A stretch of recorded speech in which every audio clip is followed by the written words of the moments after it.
Mary Jane looked depressed, raised her chin from the armrest of the couch. For a change, she supported her chin on her forearm. She thought over Eloise's advice.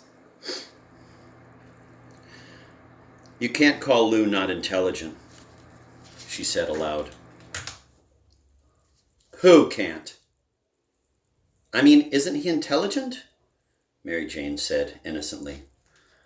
Oh, said Eloise, what's the use of talking? Let's drop it. I'll just depress you, shut me up. Well, what'd you marry him for then? Mary Jane said.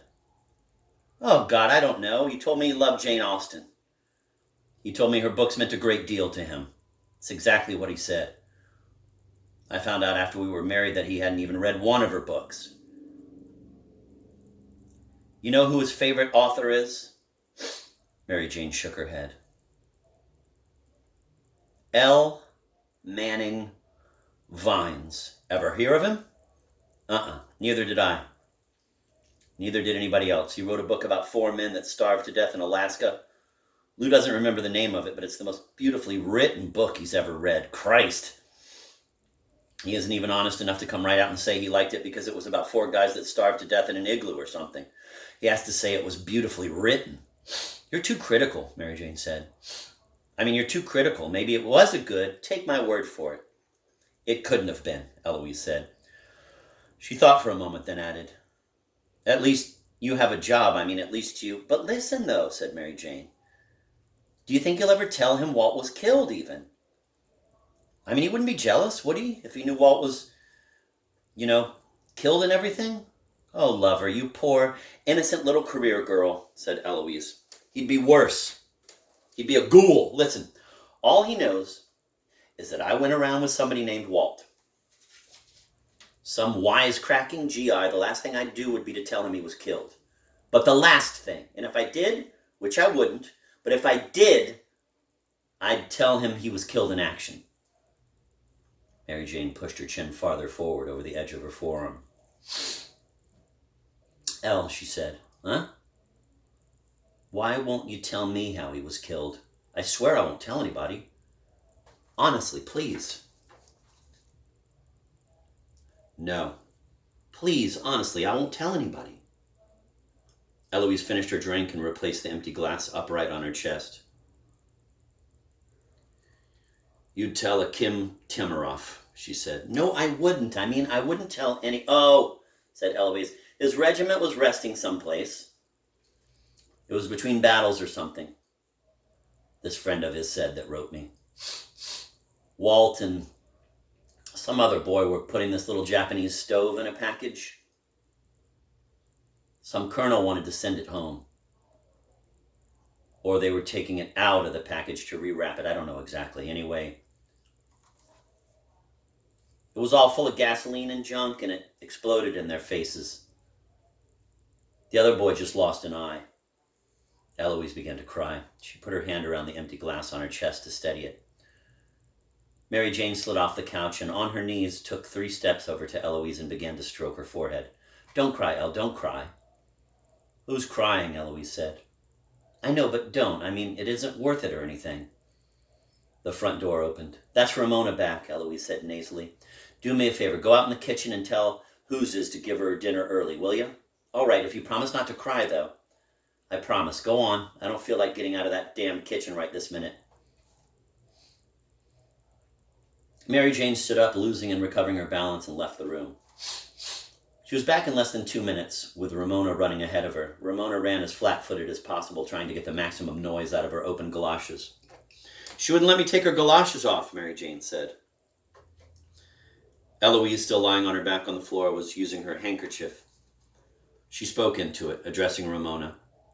Go out and tell Grace to take your galoshes off. You know you're not supposed to come into the... She's in the lavatory, Ramona said. Eloise put away her handkerchief and hoisted herself to a sitting position. Give me your foot, she said. Sit down first, please. Not there, here, God. On her knees, looking under the table for her cigarettes, Mary Jane said, Hey, guess what happened to Jimmy? No idea. Other foot, other foot. He got runned over, said Mary Jane. Isn't that tragic? I saw Skipper with a bone, Ramona told Eloise. What happened to Jimmy? Eloise said to her. He got runned over and killed. I saw Skipper with a bone, and he wouldn't... Give me your forehead a second, Eloise said. She reached out and felt Ramona's forehead. You feel a little feverish. Go tell Grace you're to have your dinner upstairs. Then you're to go straight to bed. I'll be up later. Go on now, please. Take these with you. Ramona slowly giant-stepped her way out of the room. Throw me one, Eloise said to Mary Jane. Let's have another drink. Mary Jane carried a cigarette over to Eloise. Isn't that something about Jimmy? What an imagination. You go get the drinks, huh? And bring the bottle? I don't want to go out there. The whole damn place smells like orange juice. At 7:05, the phone rang. Eloise got up from the window seat and felt in the dark for her shoes. She couldn't find them. In her stocking feet, she walked steadily, almost languidly, toward the phone. The ringing didn't disturb Mary Jane, who was asleep on the couch, face down. Hello, Eloise said into the phone without having turned the overhead light on. Look, I can't meet you. Mary Jane's here. She's got her car parked right in front of me and she can't find the key. I can't get out. We spent about 20 minutes looking for it in the, what do you call it? The snow and stuff. Maybe you can get a lift with Dick and Mildred, she listened.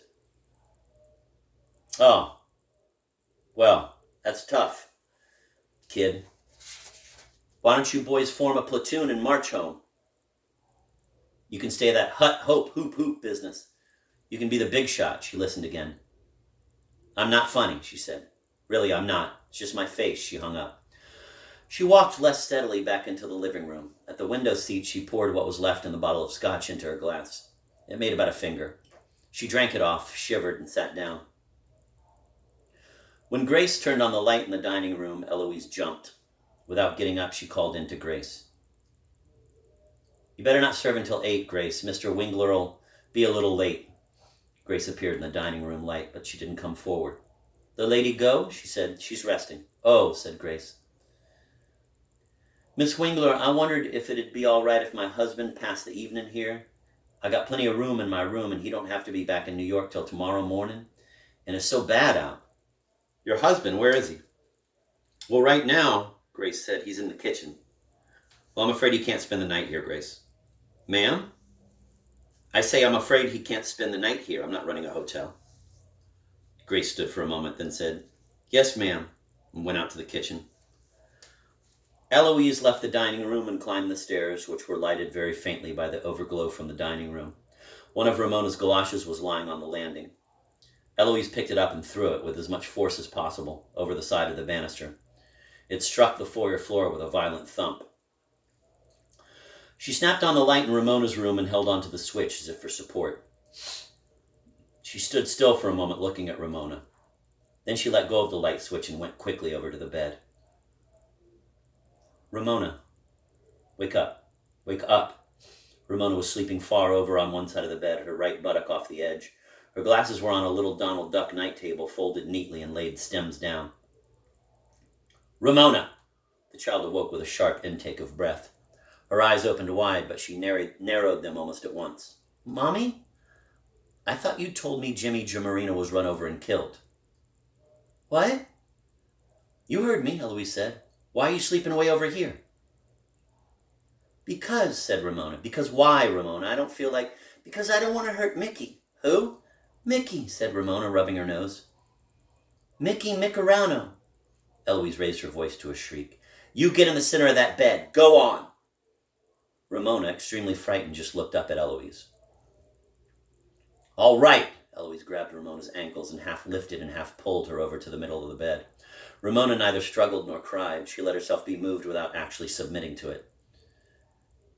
Now go to sleep, Eloise said, breathing heavily. Close your eyes, you hear me? Close them.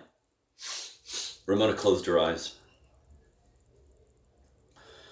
Eloise went over to the light switch and flicked it off, but she stood for a long time in the doorway. Then suddenly she rushed in the dark over to the night table, banging her knee against the foot of the bed, but too full of purpose to feel pain.